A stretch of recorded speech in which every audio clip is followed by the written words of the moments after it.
Hi, it's Mitch from Pickdawgz.com here with the free pick in the St. John's versus Xavier college basketball matchup on Wednesday, December 20th, 2023. Of course, at Pickdawgz, we do tons of free picks every day.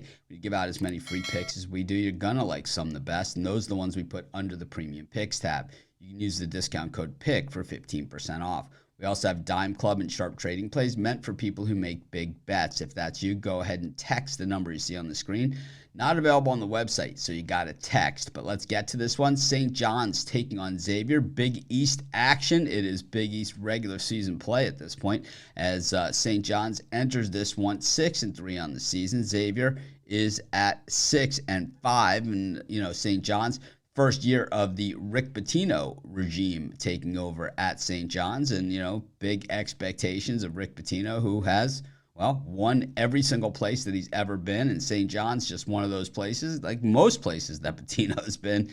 Just seems like a very logical fit for him, but actually even a more logical fit than some of these other places that he's been, even I'd say even more so than Kentucky or Louisville. But the thing is that, he's got to win there, and that is generally what the expectation is.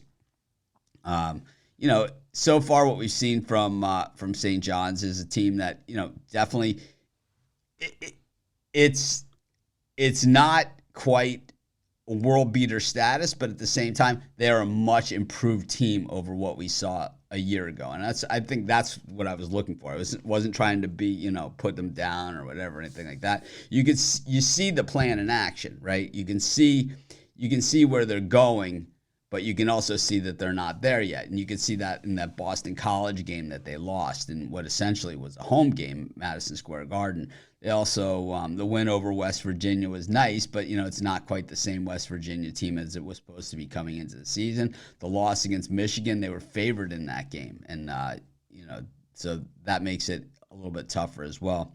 Xavier has played a loaded schedule. The win over Cincinnati was big. The loss to Houston by 6 in the game they were getting 8.5. Of course, most teams, they go on the floor against Houston. They know they're in big-time trouble. Xavier's also got a win over St. Mary's. The loss to Washington. They also played Purdue. They played them pretty tough. They were getting 17 in that game. Lost by a dozen in the game that was actually closer than that final score. So certainly Xavier is the more battle-tested team. St. John's kind of doing Rick Pitino's style, which is playing defense, do the fundamentals, all those kind of things that his teams do. And then you build from there, taking high percentage shots, and they're still working on those sort of things and getting it together. They are shooting about 33.7% from beyond the arc, but from the floor, just 43.7%. Usually Pitino's teams shoot a little better than that. And I think Xavier's defense is actually just a better unit than anything that St. John's has to offer. I'm going to take Xavier. I think they're the value here as well, and that's going to be my free pick. Of course, while you're doing your picks, putting your bets in, be sure to use our free betting tools at sportschatplace.com. 100% free, and they'll help put you on the most favorable bets on the board today.